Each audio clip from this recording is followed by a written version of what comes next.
You just dropped a new single with Lil Baby, Yeah, and you just Thompson. released the name of your album or a new project. So what can we expect on this new project? Just pure traditional R&B, but you know, it's still fresh. It still feel like 2019. It's not just like adult contemporary. It's not gonna snooze you to sleep. It's sexy, it's vulnerable, it's transparent.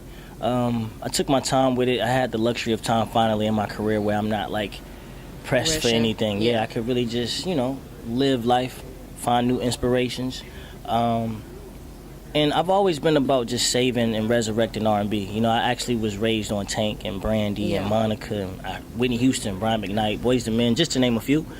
And, you know, I think that real vocals have been like, become like a lost art. Yeah. So I wanted to bring some harmonies back. And then I think bigger than that, songs that gave girls hope and love again. Like for some reason, I don't know when, but it became like uncool to love and uncool to show compassion or to show that you aren't a robot and have feelings. So Everlasting is that. It's that open book from an audio format to invite you back to love again. So what brought you back to music? Because you was on a long hiatus. Well, And you came out when I was a child, like when the box days, before MTV2. Yeah, like The Box and 106 and Park and all that, yeah. So the first hiatus, well, the only hiatus, I left for 4 years to go to high school after my first album, after I Like It, Crazy Things I Do for Love, Hardball and all that. I just wanted to have a sense of normalcy. My life changed drastically, not in a negative way. Like fame was awesome, and my money, of course, and being able to provide for my family was a beautiful thing. But you can't buy back time. I don't care how much money you have, how famous you are. You need your childhood.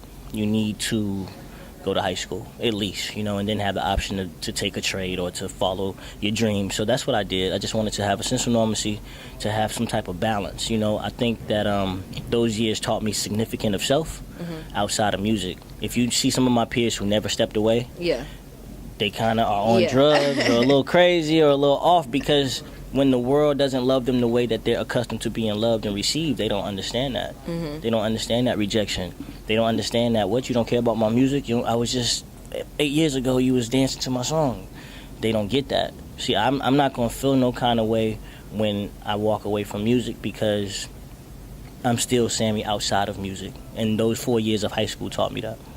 So how is, like, when you come back, how do you perceive how your fans gonna perceive your music, since you know it's a new sound, a new person? It's been love. So like for the last 3 years I've been riding this wave. I was singing at the crib one day on Instagram, and the Shade Room posted it, and it had like 4 million views in a day, and I ended up having an amazing partnership developed from that with Empire, and I put out an EP, just 5 songs that debuted top 5 on the R&B charts, and then from there I landed an album deal that debuted number 2, and then I put out another EP last year on my birthday that went number 1. So I think it's crazy, because I've been gone for so long, they're happy that I'm back, and I appreciate the loyalty, I appreciate the patience and the understanding, because it's not easy to stay in this business as long as I've been doing it. Like I'm entering my 20th year and I'll only be 32.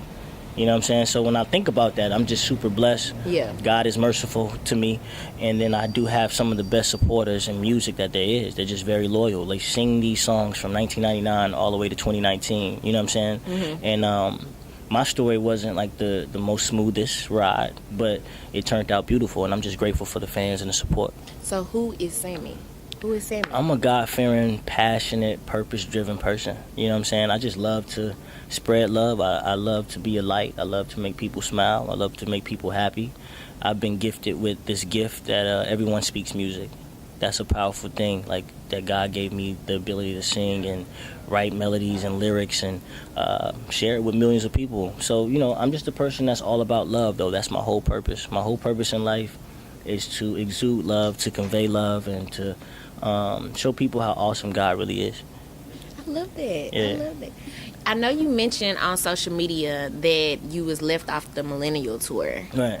But this is what I personally feel about the Millennial Tour, because it's more so like when the Scream Tour days was going on. Yeah, and but I stuff was like on the that. Scream Tour with Omarion.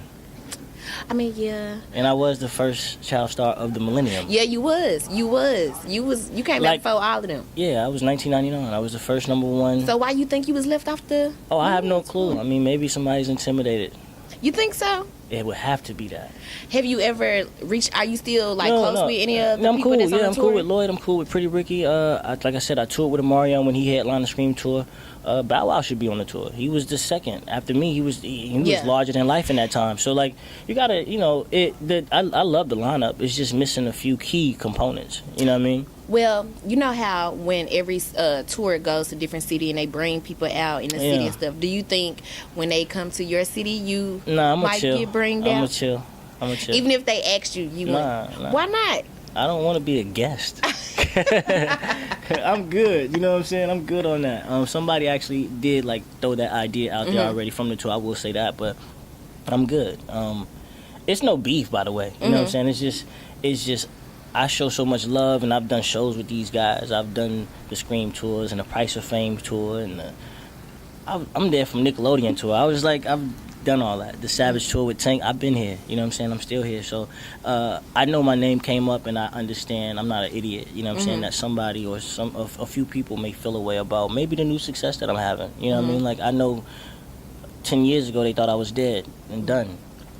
10 years later, I'm on the charts the last 3 years independently. You know what I'm saying? So I don't have ego because I feel like after pride comes demise, but everyone's not cut from the same cloth as me.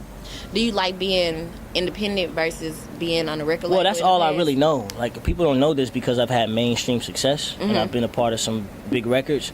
I've been independent like maybe 85-90% of my career. Oh, really? Yeah, I only came out on a major my first time out with Capitol Records. Everything else from there, even when I did my deal with Rowdy, with Dallas Austin on my sophomore project, we only shipped 100,000 albums because it was an indie situation. All 100,000 eventually sold. That's the end. Like, that's why you can't even find a Sammy album anywhere because it wasn't majorly promoted and distributed out to the world like that. So all I know is the indie grind. Gotcha. So I like it. I got my freedom, my creative control.